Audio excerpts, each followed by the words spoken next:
Okay, good morning or good afternoon, depending on where you are in the country today. I would like to welcome you once again to the iMatrix Is Your Website on Google's First Page webinar. We'll start off with a little introduction. My name is Justin Allen. I am the Director of Account Development and Product Strategy here at iMatrix. I have been with the company for about 5 years, and I have moved my way on through until I am here where I am today. So my department works a lot with changing and improving our product, and I work with making sure our existing client base is happy and well taken care of. So today, we are going to be talking about a few things. First, we're going to talk about paid advertising campaigns. We are going to follow that up with press releases. We're going to discuss mobile-friendly websites, custom content website content, and lastly, we're going to be discussing online reviews. So let's go ahead and kick this thing off. So the very first thing we're going to talk about is paid advertising campaigns. And you may or may not know this, but about 60% of all organic clicks go to the top 3 search results. So before we dive in too much, one thing that I really want to highlight is that even if you are ranking well on the first page of Google, one thing you may not realize is that more than likely, unless you're in the top 3 search results, you're probably not seeing much of the traffic. In fact, if you're on the bottom of the first page, there's a good chance you see less than 1% of the total traffic. In today's competitive marketplace, consumers really have a lot of options when we're discussing service providers. With so many service providers to choose from, users searching for your services or your specialty online rarely navigate past the first page of the search results before deciding to make a purchasing decision. Thankfully, there are a lot of different options in this webinar. We're going to discuss them, starting with paid advertising. So start off, the first bullet point you'll see is that nearly 65% of people will click on a sponsored ad when they're searching for a product online.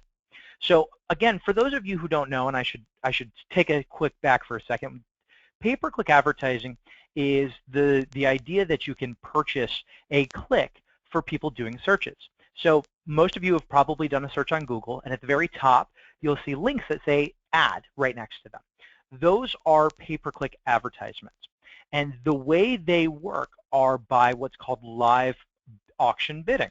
And so what happens is every time someone does a search, Google actually has a list of advertisers who are willing to put a certain dollar amount per click to drive that traffic to them. And the higher the dollar amount, mixed with what we call quality score, dictates where in which an ad is going to be displayed. Is it going to be in the top 3 options? Is it going to be over on the sidebar? Is it going to be in the middle, the top? All of that plays a factor. Now, when it comes to pay-per-click advertisements, Google is probably the best known option. Their program for pay-per-click advertising is called AdWords.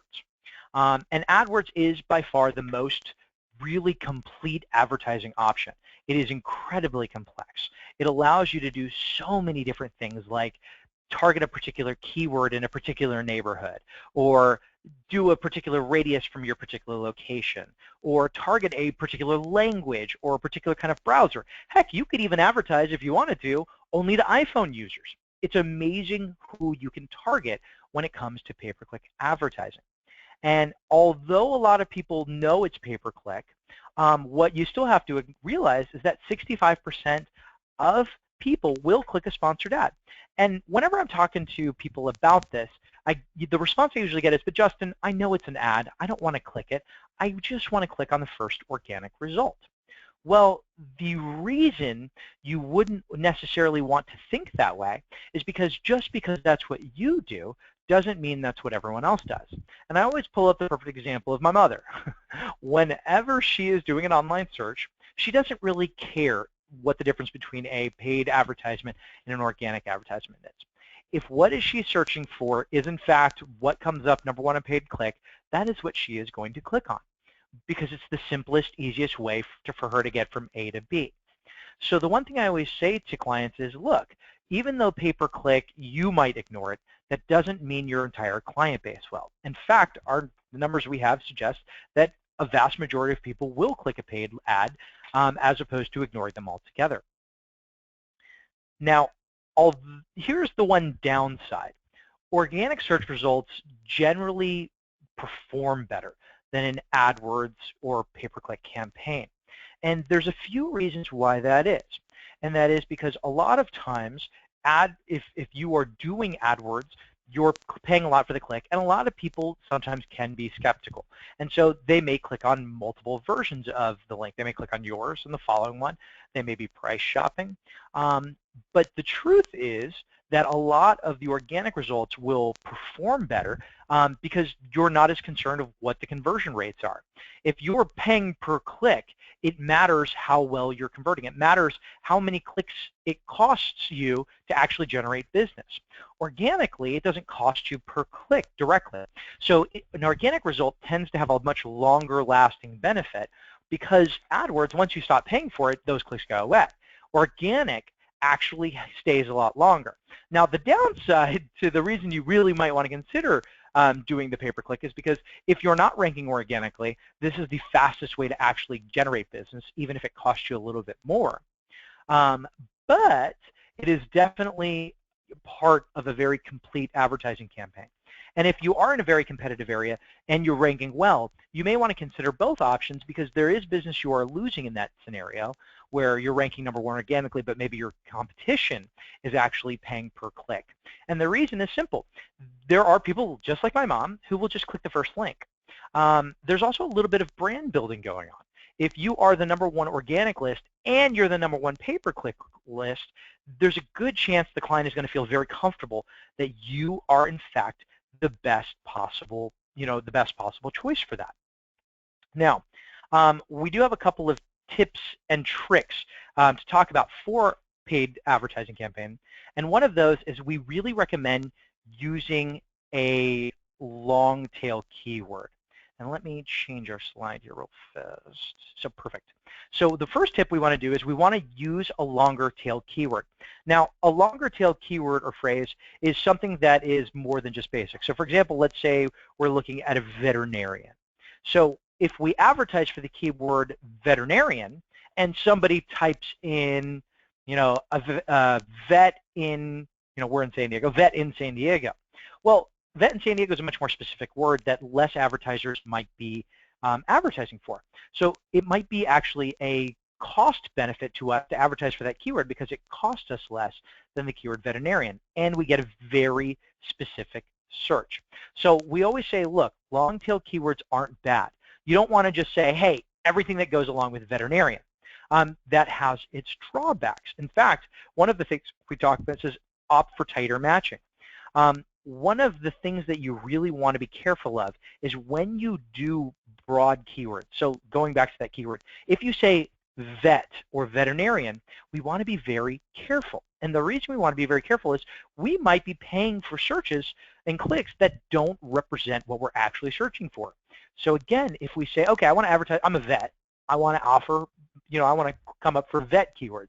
Well, veterinarians aren't the only vets. You have actually vets, veterans of the military. And so what happens is you might accidentally get a vet clicking on your link because they pulled up the wrong search and clicked on it, and they go, oh, that's not the kind of vet I wanted. And that happens all the time. Or let's say you go for all keywords veterinarian, and you do, and for those who are vets and those who aren't, you have your traditional small animal, dog and cat, and then you have your equine or exotics. Well, let's say you advertise as a veterinarian, but you don't do exotics. You don't do snakes. And somebody types looking for a veterinarian with snakes. But because you've advertised for the keyword veterinarian, you may come up for that particular keyword even if you don't offer that service. And that client's going to call you and say, hey, my snakes, I got to bring my snake in. And you say, oh, I'm so sorry. We don't actually deal with exotics. We don't deal with reptiles. You'll have to go to somewhere else. Well, you've just paid to have someone call you to tell them that you can't accept their business. So when we do a broad term, we have to make sure we put in a negative keyword list for keywords that we don't want to come up. Because again, those keywords are going to cost you money, and we don't want you to actually spend that money. Now, this conversation also kind of revolves around having a keyword list. Well, believe it or not, you don't want to go generic again. Google oftentimes, especially if you're doing this on your own, will help you set some of these things up. But they keep it very broad because their objective is to get you to actually spend more money with them. And the way they do that is by making the keywords as broad as possible, because that means more clicks come to you. Now, all clicks aren't created equally, as we're obviously kind of laying out for you. So we have to make sure that our keyword list is in fact accurate. Make sure you're looking up keywords and make sure they're the keywords you want to come up for.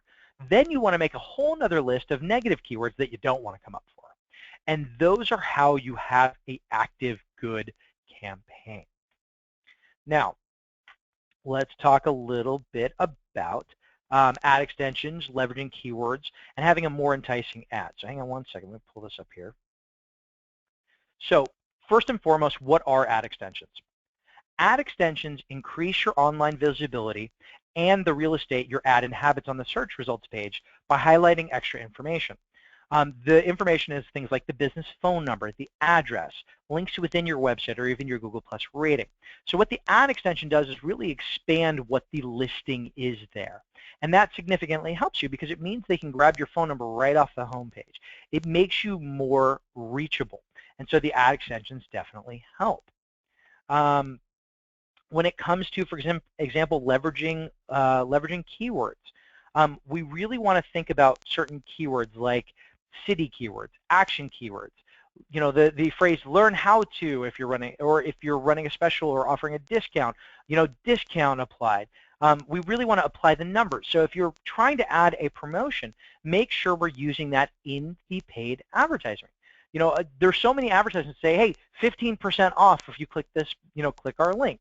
And in turn, that generates more action. That's how we get our ad clicked.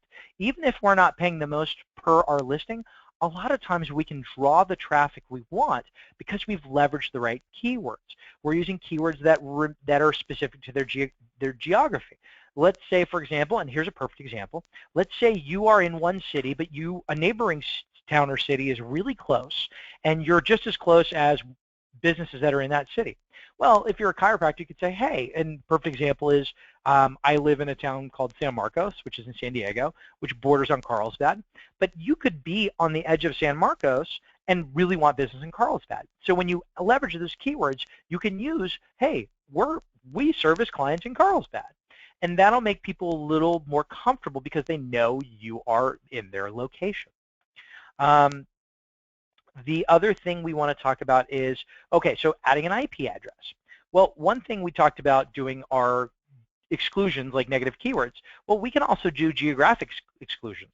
We can actually say, look, I don't want these IP addresses to access our listings. So for example, you can pull up the IP addresses of your competition. And if in fact they are clicking on your links, which I know some people are concerned about, we can remove those. We can also actually do negative exclusions for geographic areas. Let's say I'm in Carlsbad and I don't want clients from San Marcos. It's not a, you know, positive demographic for me. It's a negative, you know, maybe it's a lower income neighborhood, and those clients tend to be more problematic, or I'd rather see clients from a wealthier community. You can do that. You can say, I don't want to advertise in this community. Really, paid advertising gives you so many options to target exactly who you want. And so that's one of the things we want you to consider when you're thinking about these campaigns. Now, one thing you may realize already is AdWords is a very complex thing. It is not as simple as setting it up. And a lot of times Google makes it seem like it's simple. But the truth is, even their certification process for AdWords certified consultants is incredibly difficult to pass. There are so many things you can do, and it's so difficult to run a complex campaign that usually Google just wins because you guys will go and just advertise for everything. And that's not in your best interest. You tend to spend a lot of money, and it costs you more to actually gain each individual client than it really needed to. So moving on, we're going to talk a little bit about press releases. Now, a press release, everybody's heard the term, but when we're talking about an internet marketing press release, the idea is pretty simple. What happens is you can submit a press release to a PR firm, and there's tons of online PR firms, and they usually have a cost associated with it. And what happens is you can send a press release for whatever.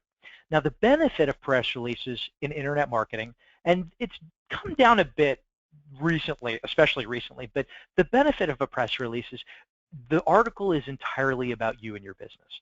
What is your website? What is your address? What are we celebrating? What do we do?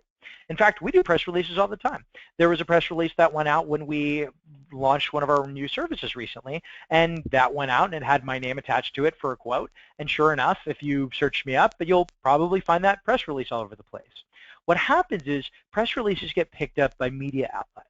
They get picked up by online searches. Literally thousands of places will pick a press release up and publish it. And what happens is, because it gets published to thousands and thousands of places, we get thousands and thousands of backlinks, thousands and thousands of keywords, all pointing back to us. Now, the benefit of that is huge because these are great organic leads that come back to us and help us rank better. Now, the truth is Google is smarter than most of us are, and Google's caught on to the fact that a lot of businesses use this as a standard SEO tactic. So they've made changes in their algorithm to make this less impactful. Now, when I say less impactful, I don't mean not impactful at all. I mean, it used to be huge. You know, on a scale of 1 to 10, we were talking about a 6 or 7 as far as impact goes. Now it's going to be closer to a 2 or 3. But that doesn't mean, so that means it is impactful for you, so I don't want you to ignore it. But I also want you to go in and set the proper expectations for what a press release is and how it works. Now, a press release, again, is going to focus in on organic traffic. It is going to help you do better organically. So we're making a switch in the conversation right now, and we're talking about how do we rank better and where do we come from. And so these are really important ways. In fact, this is one of our best tools to help us rank better and generate some kind of business. Now, again, we get a lot of backlinks from credible sources, and I probably should have actually put this back, swap the slide to here. But the other thing that I really want to talk about is brand recognition.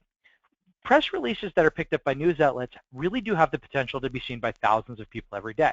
So just because they go out and they give backlinks doesn't mean they're not seen. They are seen. They're picked up all over the place. And these users will read the press release, be directed to your website, and they'll draw traffic and visitors to your website. But the also advantage is when somebody's doing a search for you and your business, a press release might come up. And people tend to feel very positively that press releases are a good thing. It means you're a big enough company where someone in the news media is discussing you or talking about you or sharing information about you. It makes you a better and more trusted source. So we really like those for that purposes as well. Now, let's talk a little bit about mobile-friendly websites and why they're important. So first and foremost, Google is constantly making updates to their ever-changing search engine ranking algorithm.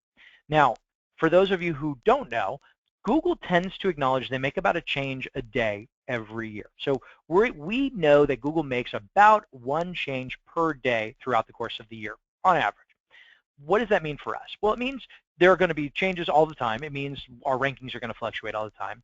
It also means that we have to try and stay ahead of Google, or at least modify as much as we can as Google rolls updates out. One of the most recent updates that we know about that was incredibly impactful was what's called the April 21st update. And what the April 21st update does is it's a update that penalizes websites that aren't mobile friendly. What this really means is we have to have a mobile friendly website if we want to rank higher on Google. Now, I want to be clear. This update impacts where you rank on mobile searches. So if somebody is looking up your information or looking for a veterinarian or chiropractor or optometrist, and they're looking for you on their phone, this is where that update will hurt you. In our normal rankings, it doesn't seem to have impacted normal rankings. And Google even acknowledged this change primarily affected mobile searches. Now, the reason that's important is because mobile searches actually represent more searches today than the traditional desktop or laptop computer. So here's some features we want to talk about that are important from a mobile-friendly perspective. One, we have to have a simple navigation. We have to keep pages on your website as simple as possible to prevent unnecessary scrolling. 2, we want to limit the number of times a user has to click to get to a certain page. A mobile user should only have to click 2 or 3 times to get to the page they want. If you are trying to get them to get to a particular page and it's buried in the website, that's going to be a problem. We want to make sure wherever they're going, It's easy to get to. The other thing we want to recommend is make a list of the pages that you really want to have on your website. Once you've created that list of what you want to feature, we can group these into the main categories. This will allow you to create a main navigation menu under which you can have a drop-down menu with your subpages. A simple solution that allows clients to navigate your website easily. We want to make it one-click easy. The other thing we want to do is we want to make sure we have a clean content layout. Simple is always better when it comes to a business website, especially in regards to the content you put on your mobile site. Your website visitors don't want to have to scroll endlessly from side to side to be able to read the content on one page. So again, think about that. We are going to want clear, clickable calls to action. I have to stress this because a lot of people don't realize this. We need to make sure that our calls to action are large, clear, and clickable. They have to see them. I cannot tell you how many websites I see daily from clients who are coming on board to us that just hide the phone number or don't have a message that says call us, book an appointment, schedule an appointment, find out how. I mean, again, these call to actions, we're telling the prospective customer on our website what to do. And if we're not doing that, we're not going to feel or see the response. So we have to make sure everything is clear, large, and clickable. And it also has to stand out. The other thing that I always suggest is, look, if the website is here for a marketing purpose, the one thing that should always pop out to the prospective visitor is the action, not the content. So a lot of times, again, people hide this because they don't want to be too obvious about it. They hide it on the side of the website or on the corner. Again, if you are a marketing-driven website, you have to have big, large call to actions. Now, click-to-call functionality. You need to make sure that your business phone number has click-to-call functionality. When somebody goes to your website from a mobile browser, if they cannot click to call the phone number, you have to get that fixed. You can do this in there are special codes to put in every possible browser for every possible phone. So if it's an iOS, if it's an Android, if it's a Windows-based operating system, there are ways to make it click to call. And if it's not coming up when you do that, no one is going to somehow write the phone number down and type it back into their phone. You have to make this a no-brainer. Most people, when on their smartphones and looking at your website, will be more inclined to call if it's a one-click action. Remember, we have to make it simple. Okay, number 4, why having custom website content helps improve your search ranking.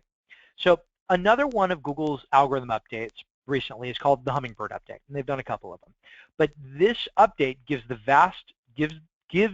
Google the ability to process longer tail conversational search queries. It also penalizes websites that practice keyword stuffing. What this basically means is Google is getting very smart. They're able to actually determine what the content is saying. So instead of just focusing on keywords and how many times you say them, they're actually better at reading what you're actually writing as a whole. So we don't want to just shove a bunch of keywords in there. We don't want, if we're a chiropractor, we don't want to mention every variation of the term chiropractic, chiropractor, or chiropractic, whatever. We don't want to stuff the website with all these keywords just to have them. It needs to be more conversational. In 2011, we had the Panda update, which actually penalized websites with poor content. And the way you get poor content, and the way and I hope none of you have done this, but in the past you could pay a content company or content writer, and they would usually outsource to India or Pakistan, and you would get content that was basically old content that they shoved through and they just redid in a weird way with a crappy algorithm, excuse my language. And the whole point was to just create unique content. But the content made no sense, and it was apparent and obvious that there were grammatical problems, that it didn't make sense, that there was keyword stuffing. And so you want to be very careful about overdoing this. We really want you to write it correctly. Don't overthink what you're saying. So lastly, custom content in general. Custom content can really improve your website search ranking and attract more patients to your practice. There's an old saying in internet marketing that content is king. The better the content you have, the more of it, the more often you do it, the better you're going to rank. So let's talk about some tips to actually improving our content. And I'm jumping the gun a little bit, but we want to use long-tail keywords. Long-tail keywords are more specific keyword phrases that online visitors use when they know exactly what they're looking for. For example, a generic keyword might be eye doctor. In contrast, an example of a long-tail keyword phrase is local opticians offering designer Coach eyeglass frames. We want to have a more conversational set of keywords, not just eye doctor, not just veterinarian, not just chiropractor. Talk more specifically about what you offer and what you do. Now, we come back to keyword stuffing. We need to absolutely avoid keyword stuffing. It's the keyword stuffing, by definition, is the practice of including as many SEO keywords on the web page as possible. And the goal would be to manipulate Google's algorithm to improve your rankings. The problem is that Google has gotten so good at it that they're really more penalizing you now instead of giving you a boost. So now it's not a positive effect. It's not even a net zero effect. It is a negative effect. So you got to be careful about that. Now, duplicating content. I got a couple of questions recently, and we had a client of ours who was writing blog posts on a blogger, I think it was a blogger website, or blogger blogging website outside the website. And I said, what if I copy the content from that blogger website and put it on mine? Well, the problem is the second you do that, Google acknowledges that it's duplicate content. So instead of helping your cause, you've actually hurt it because you copied content from another source, even if you own it. So you have to be very careful about how you do content. So be very careful. Don't copy content from one source and paste it on your website. That is a huge no-no in the SEO world. And if you've already done it, I recommend editing it or removing it, because you are just hurting yourself by having the same content on your website that someone else created. So not only is it a bad thing in general, it's a bad thing when it comes to SEO. So be careful about duplicate content. Now, talking about title tags and meta descriptions.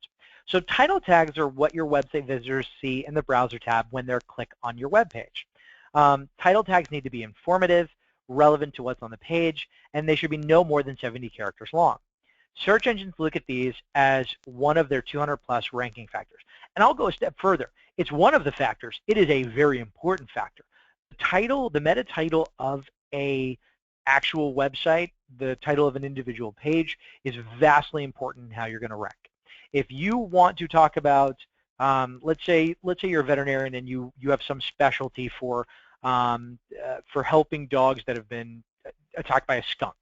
You know, we've got some special concoction. We want to come up with that. The title of our website needs to be conversationally, what exactly is that we're talking about? And the more in line it is with what the search might be, the better chance we actually have it actually capturing that visitor. Meta descriptions are shorter descriptions of the information on your website. Their purpose is to persuade users to click on your site. Meta descriptions should be catchy and fewer than 155 characters. If you go to a Google search and you search for anything, when a listing comes up, it'll have the URL, typically. Below that, it'll have the title, and then below that, it'll have the description. This is where they pull that information from, as long as it's there. If it's not there, then you hope that Google pulls it. Sometimes you'll see nothing in there at all.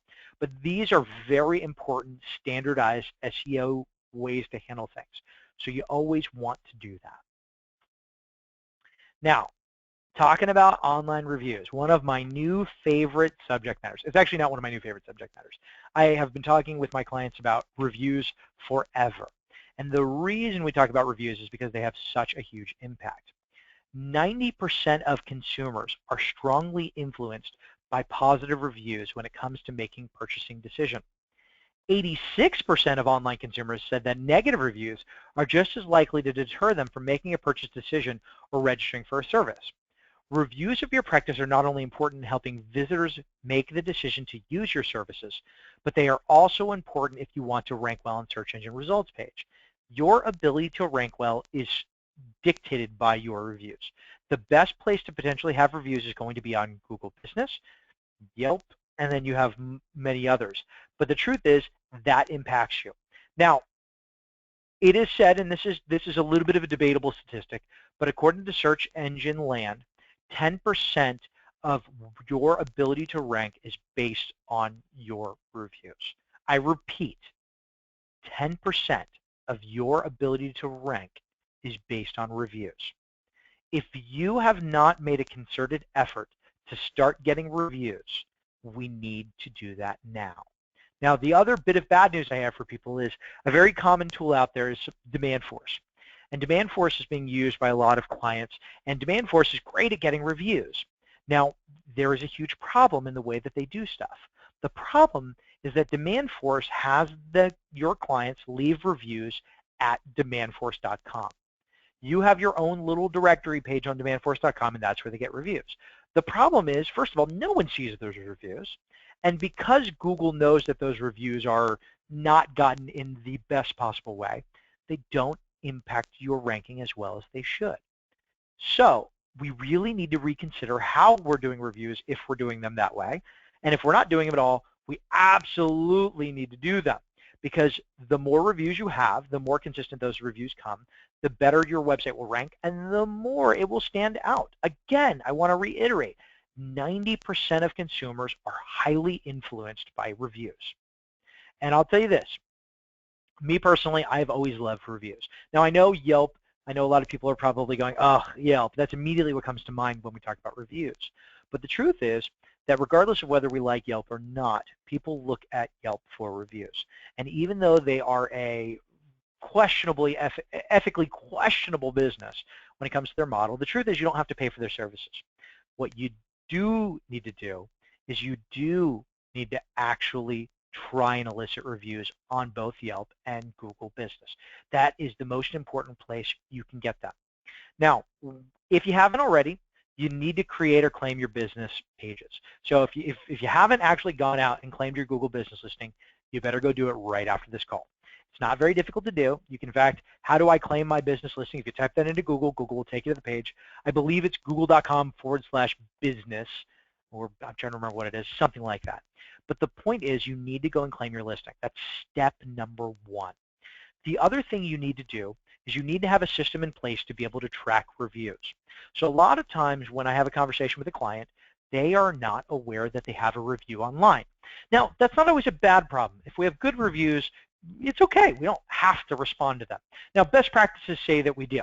You know, best practices are that we reiterate whatever the person was happy about, and we respond back with that way. So if someone says, oh my God, I took my dog to the veterinarian and they did an amazing job, they even gave him a bath, and he came out with a bow, and it was amazing. Well, then you may want to respond in the response, we're so happy you were thrilled with our grooming services. We take, a lot of pride in that, and it's great to see another satisfied customer.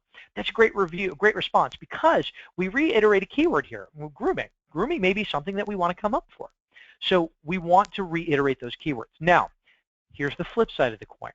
When we get a negative review, a lot of people, there's two strategies when it comes to a negative review.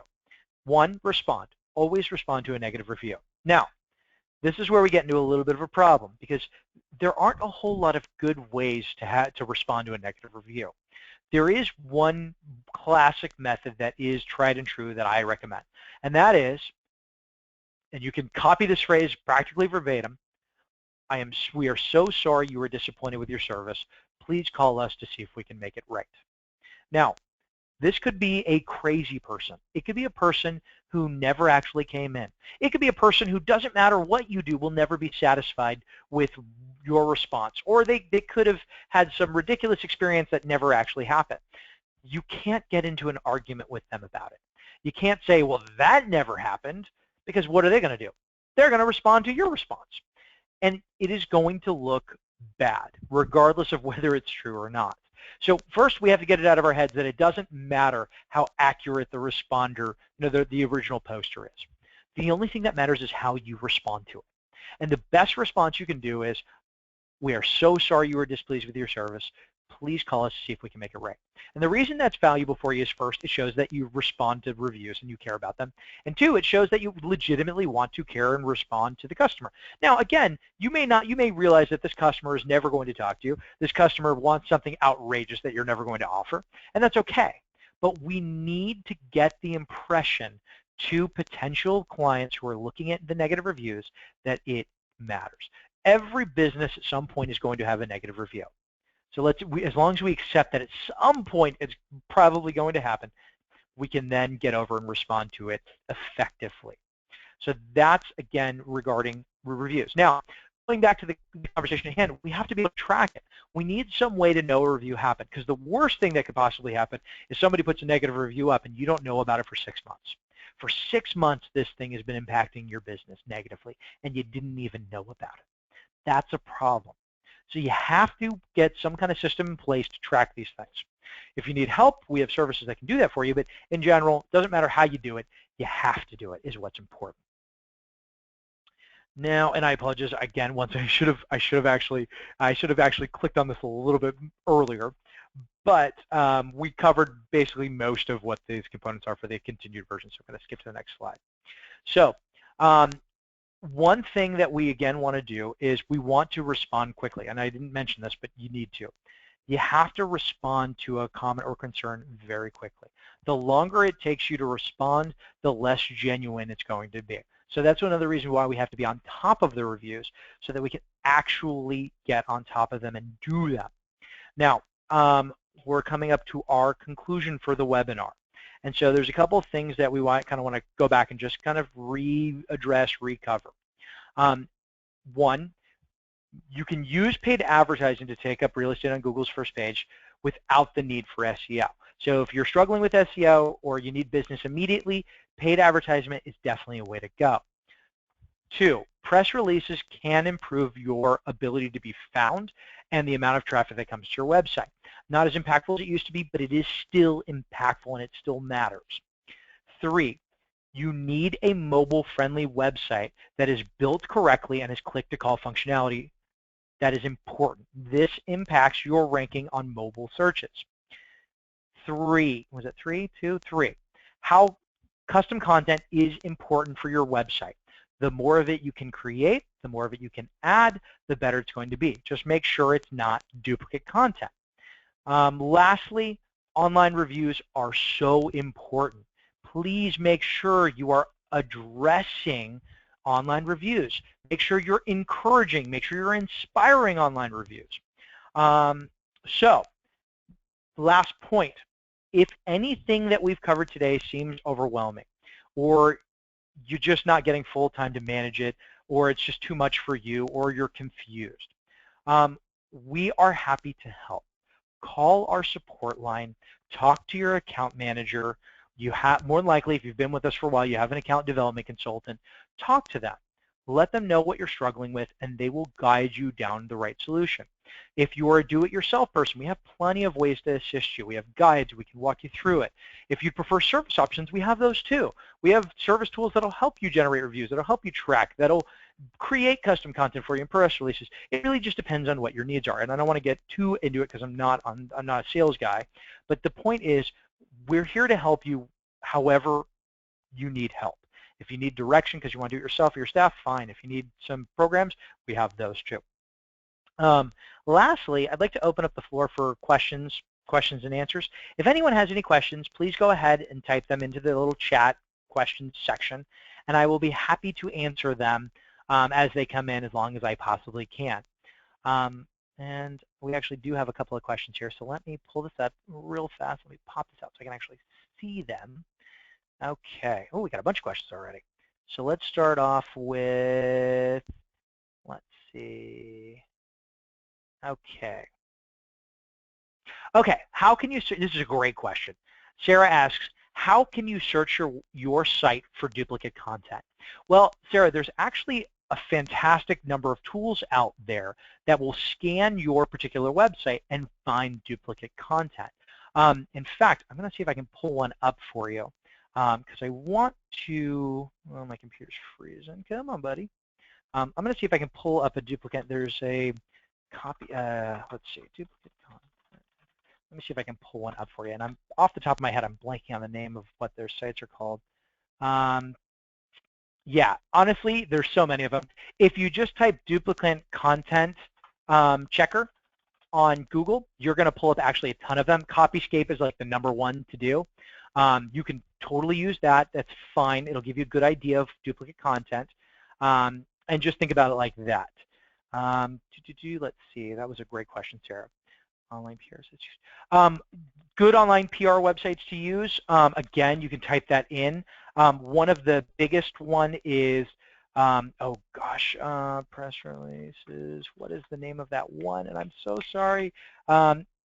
Newswire, e-releases are two larger ones. PR Newswire is one. Oh gosh, there are a bunch. Again, that's one you can do a search for. And they all act in predominantly the same way. You just need to check out pricing and make sure you put together a good actual service for that. Oh, okay, so here's a good question. Another one, Sarah, you're full of good questions. iMatrix provides the content for community section of our website. How does that not hurt us as duplicate content? So Sarah, the reason that doesn't hurt you is because when we put that content on your website, it is built in with a do not follow from Google. Google does not, we tell Google in code not to scan that page. It's okay to have duplicate content on your website if it's specifically for someone to read for good information. If it's for an SEO purpose, that's where it becomes a problem. So we actually mark it as a do not read, do not follow, do not index for the search engines. So this way, our shared content between all of our clients doesn't actually hurt our clients. So, okay, so Sarah, you're just a rock star with these questions. Sarah indicated that really, to sum it up, Yelp is a very difficult place to get a review on. And if you're asking someone to leave you a review on Yelp and they're not an active Yelp user, that review oftentimes will become filtered. So the question is, how do you go around that? And there's not an easy answer. The best way I've had to actually respond or to generate Yelp reviews is by actually talking to our client base. Now, we have a new system in place through our reputation builder tool, and what it does is it gives the clients the option to go review at either Google or Yelp. And the reason we provide them both the options with both links is because it gives the client the ability to choose where their review most likely will go.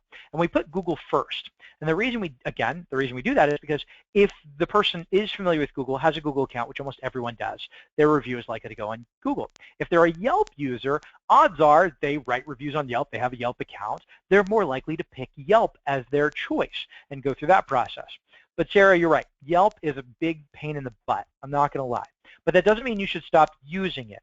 The one thing I want to reiterate is just because something is difficult and frustrating, and again, doesn't mean it doesn't have an impact. So we shouldn't give up.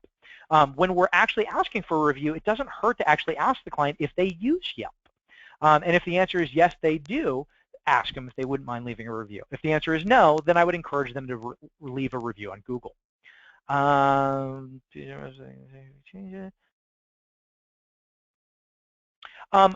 So there is some concern about duplicate content on social media. Don't worry so much about social media duplicate content. All content on social media is basically duplicate content. What you post on social media really won't have an impact on your website. It's okay if it's the same content. Okay, I answered. How do you respond to a review? Does it again, another question about how duplicate content hurts on your website versus your Facebook, Google pages, Google Plus. Don't worry about the content you post on social media. It is expected that it is duplicate content. It won't hurt you. Oh, for the negative reviews. So Deborah asks, what were the words I used for negative reviews? So again, you can modify this, but what I tell clients to respond is, we are so sorry you were disappointed in your service with us. Please call us to see if we can make it right. That's it. Really nice and simple. How do you get more clients to leave reviews? So there's a couple ways you can go about doing this. One is you can simply ask, at our front desk when we're checking out, hey, would you mind leaving a review? Some doctors, some practices give out a little flyer that says, here's how you do it. Another way to do it is to send out emails. We have a tool called Rep Builder. For those of you who don't know, it's kind of new. And if you have your client email addresses, what it does is it sends a survey out to them to say, hey, how was your service? And they go through the survey. If the overall service experience was positive, we then ask them to leave a review, and it goes to either Google or Yelp. And we're trying to encourage positive reviews that way. Okay, so Ruzbeh, and I hope I didn't butcher your name, but asked about how to find title and meta descriptions on your website. So if it's on our website, you can actually do it in the page editor. It'll give you the ability to actually do that right on when you're building a page or editing a page. If you're just looking to see what it is, one thing you can do when you go to a website is you can typically right-click the website. So whatever page you're on, and this is where you get in a little bit of a code, but you can right-click the website, and then you can say View Page Source. And then it'll pull up a whole bunch of code, and then what you can do is you can do Control F, which is typically for finding things, and you can type the keyword title. And then it'll highlight what the title of the website is. And again, you can type in meta, and it will pull up the meta characteristics. So it's it's not the smoothest way to do it, but if you really want to find it that way, you can. Let's see. Should we be highly active on Google Plus Business page to improve website ranking? The answer is you should be active on it. A lot of those metrics do impact search engine, your ranking on search engines. However, I wouldn't be overly active on it. You post a little bit here and there on it. What I would rather have are reviews. Reviews are more impactful. And what I'd also like to have is some content. If you can create some custom content and put that on the website and maybe create a link on your social media pages linking back to that, that's the 2 thumbs up right there.